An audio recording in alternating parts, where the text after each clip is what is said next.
welcome to Do It Yourself channel.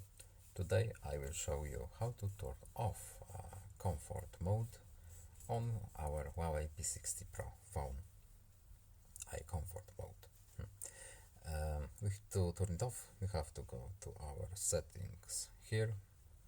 We have to search for display and brightness option.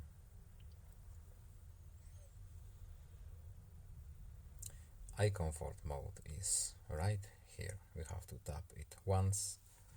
Now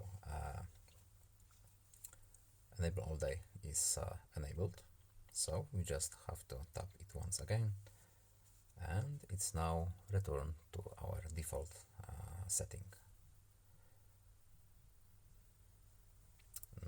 That is basically all. So I hope this video was helpful to you. Please leave a like and subscribe. Have a nice day and see you in the next video. Goodbye.